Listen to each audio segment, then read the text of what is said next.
ஆசீர்வாதமாச்சாரி தமிழ்நாட்டு மேல கோவமா அப்படின்றாரு.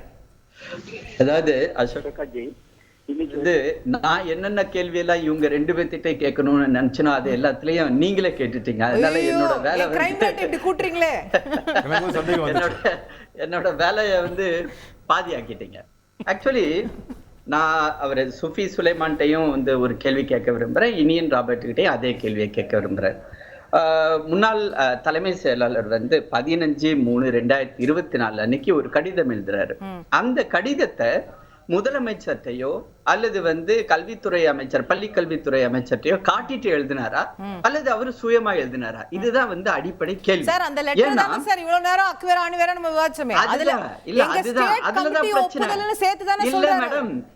மேடம் அங்கதான் வரேன் நான். அதுதான் இஷ்யூ. இப்போ இந்த லெட்டர் வந்து டெமி அபிஷியல் லெட்டர். அதாவது எங்களுடைய அட்மினிஸ்ட்ரேட்டிவ் பாயிண்ட் ஆஃப் வியூல என்ன சொல்லுவோம்னா ஒரு டிஓ லெட்டர். அது எப்படின்னா ஒரு பர்சனல் டச்சும் இருக்கும், அதே சமயம் அது அபிஷியலாவும் இருக்கும். ஏன்னா இரண்டு உயர் அதிகாரிகள் இப்போ வந்து சென்ட்ரல் உள்ள செக்ரட்டரி வந்து அங்க சீஃப் செக்ரட்டரி அதே மாதிரி இப்போ அவர் எழுதும் போது அவர் என்ன எழுதுறாரு அப்படின்னா, நாங்கள் வந்து இந்த பிஎம் ஸ்ரீ திட்டத்தை வந்து இம்ப்ளிமெண்ட் பண்றதுக்கு ரொம்ப கீனா இருக்கிறோம். இப்போ என்னோட கேள்வி என்னன்னா, முதலமைச்சர் எந்த திரு அன்பில் மகேஷ் அந்த பள்ளிக்கல்வித்துறை அமைச்சர், அதே மாதிரி பொன்முடி அவர்களே எடுத்துக்கலாம், ஏன்னா வந்து உயர்கல்வித்துறை அமையும் அதுல வருது. இதாவது யாரு வந்து இந்த தேசிய கல்விக் கொள்கையை வந்து டூத் அண்ட் நெயிலா வந்து அப்போஸ் பண்றாங்களோ அவங்க வந்து ஒரு முக்கியமான ஒரு பாயிண்ட் வந்து மறந்துட்டாங்க. ஏன்னா இந்த பிஎம் ஸ்ரீ இந்த திட்டம் இருக்கு இல்லைங்களா, இதுல வந்து இது மோடி ஸ்ரீ கிடையாது, பிஎம் ஸ்ரீ. நாளைக்கு யார் பிரைம் மினிஸ்டர் இருந்தாலும் சரி, நீங்களே அசோகாஜியே நாளைக்கு வந்து பிரைம் மினிஸ்டர் ஆனாலும் சரி, அதாவது அதுல வந்து பிரைம் மினிஸ்டருடைய பேர்ல வந்து அது யாரா இருந்தாலும் சரி, prime minister school for rising India அப்படின்றது ஒரு சுருக்கமா கொண்டு வந்திருக்காங்க. ஆனா எங்க வந்து இவங்க கோட்டை விட்டாங்க தெரியுமா? அது வந்து வேணும்னே கோட்டை விட்டாங்களா அல்லது தெரியாம கோட்டை விட்டாங்களா அல்லது தமிழ்நாட்டு மக்களை வந்து குழப்பறதுக்காக அவங்க வந்து வாண்டனா பண்ணாங்களான்னு தெரியல. இந்த பிஎம் ஸ்ரீ திட்டமும் நேஷனல் எஜுகேஷன் பாலிசி தேசிய கல்விக் கொள்கையும் ரெண்டு ஒன்னோட ஒண்ணு பிணைந்தது. இன்னைக்கு வந்து தேசிய கல்வி ஏன் நிக்குது? பிஎம் ஸ்ரீக்கு நீங்க நிப்பாட்டுங்க, வரலன்னு சொல்லுங்க. சமக்ர சிக்ஷா ஃபண்ட் ஏன் நிக்குது? அந்த பாயிண்ட்க்கு வரேன், கொஞ்சம் நீங்க போறீங்க. நீங்க அவங்கள்ட்ட எல்லாம் நல்ல நேரம் கொடுத்து பேசுனீங்க, எனக்கு மட்டும் வந்த உடனே கட் பண்றீங்க. இல்ல என்னோட பாயிண்ட நான் கேட்க விடணும் இல்லைங்களா? நீங்க உங்களுக்கு நீங்க கேட்டீங்க, அதுக்காக நான் நன்றியும் சொல்லிட்டேன் உங்கள்ட்ட. இப்ப வந்து என்ன அப்படின்னா, இந்த ஒரு வந்து ஒரு கல்விக் கொள்கை உருவாக்கப்பட்டிருக்கிறது. அந்த கல்விக் கொள்கை 2020 வந்து நம்ம வந்து அதை அடாப்டும் பண்றோம். ஆனா அந்த கல்விக் கொள்கையை இம்ப்ளிமெண்ட் பண்றதுக்கு ஒரு முதல் கட்டமாக ஒரு மாடலை வந்து உருவாக்கணும். அந்த மாடல் தான் இன்னைக்கு பிஎம் ஸ்ரீ. இன்னைக்கு இந்த பிஎம் ஸ்ரீன்ற அந்த திட்டம் ஏற்கனவே நடந்துகிட்டு இருக்கிற கேந்திரிய வித்யாலயா, அதே மாதிரி ஸ்டேட் போர்டுல, அதாவது இந்த தமிழ்நாட்டை தவிர மற்ற மாநிலங்கள், ஒரு சில குறிப்பிட்ட மாநிலங்கள், அது காங்கிரஸ் மற்றும் எதிர்கட்சிகள் உள்ள அந்த மாநிலங்கள் நாங்க முடியாதுன்னு கூட சொல்லியிருக்கலாம். ஆனா பெரும்பாலான கிட்டத்தட்ட வந்து 28-29 மாநிலங்கள் வந்து பிஎம் ஸ்ரீயை நாங்க ஸ்டேட் வந்து நடத்துற ஸ்கூல்களையும் நாங்க அடாப்ட் பண்ணிக்கிறோம் அப்படின்னு சொல்லிட்டாங்க. இப்போ நேஷனல் எஜுகேஷன் பாலிசியில உள்ள முக்கியமான அம்சங்கள், ஏன்னா இதெல்லாம் வந்து அடுத்த ஜெனரேஷனை உருவாக்கக்கூடிய ஒரு முக்கியமான கல்விக் கொள்கை. இந்த கல்விக் கொள்கையில நாங்க எங்கேயாவது ஒரு இடத்துல ஆரம்பிக்கணும். அந்த திருப்பியும் ஒரே கேள்விதான், SSY ஃபண்டை ஏன்னு பாத்தீங்க? அதுதான் இந்த கேள்வியை நீங்க என்கிட்ட கேட்கறதை விட மாநில அரசு கிட்ட கேட்கணும். இந்த கடிதத்தை கேட்கணும். ஏன்னா இந்த சர்வ சிக்ஷா அபியான் இருக்கு இல்லீங்களா, அதாவது சமக்ர சிக்ஷா அபியான், சமக்ரன்ற ஒருங்கிணைந்த அர்த்தம். உங்களுக்கு ஹிந்தி என்னை விட நல்லாவே தெரியும், ஏன்னா நீங்க டெல்லியில இருந்து படிச்சு வந்தவங்க. அதாவது ஒரு மாநில அரசும் மத்திய அரசும் இணைந்து நடத்தக்கூடிய ஒரு கல்வி திட்டம். இதுல வந்து 60% and 40% நம்ம ஏற்கனவே டிஸ்கஸ் பண்ணிட்டோம். ஆனா இது வந்து எதோட இணைஞ்சிருக்கிறது?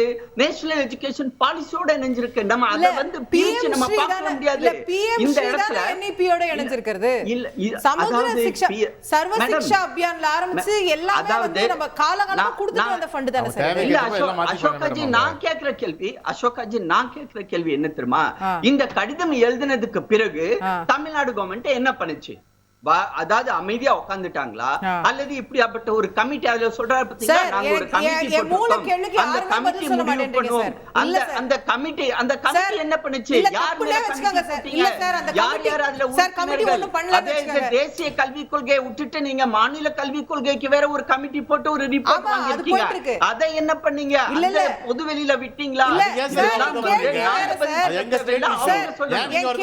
என் கேள்வியே வேற சார். அவங்க மாநில கல்விக் கொள்கை கமிட்டி போடுறாங்க, போடாம போறாங்க, அது அவங்க செய்யறது தப்பு, இதெல்லாம் நீங்க சொல்றீங்க. சரி, நான் கேட்பது PM ஸ்ரீயும் SSYயும் நீங்க ஏன் இணைக்கிறீங்க? இதுக்கு MOU போடாதனால அந்த ஃபண்டை ஏன் நிப்பாட்டுறீங்க? அதான் திரு சஃபி சொல்றது போல நீங்க யாருக்கு ஃபண்டை நிப்பாட்டுறீங்க தெரியுமா? முதலமைச்சர் MK ஸ்டாலினுக்கு இல்ல, தமிழ்நாட்டின் கிராமங்களில் படிக்கக்கூடிய பிள்ளைகளுடைய ஸ்கூலு, கிளாஸ் ரூம், ஹாஸ்டல், அவங்களோட சாப்பாடு, அந்த ஃபண்ட் நிக்குது. டீச்சர் சம்பளம், டீச்சர்ஸோட பெனிஃபிட், யூனிஃபார்ம், மேடம் நண்பரே நான் வரேன், இந்த பாயிண்ட்க்கு வரேன். ரொம்ப உணர்ச்சி வசப்பட்டு பேசாதீங்க. உங்களுடைய கட்சியை சேர்ந்தவங்க தான் அதிகமான CBSE ஸ்கூல் வந்து நடத்திட்டு இருக்காங்க. பிரைவேட் ஸ்கூல் ஆனா இல்ல கவர்மெண்ட் பத்தி பேசுங்க சார். கவர்மெண்ட் ஸ்கூல் பசங்க பத்தி பேசுங்க. CBSE பத்தி ஏன் போறீங்க? நீங்க பேசும்போது நான் ஊடால பேசவே இல்லை. உங்களை நான் வந்து பேசிருக்கணும். நாகரிகம் கருதி நான் பேசல.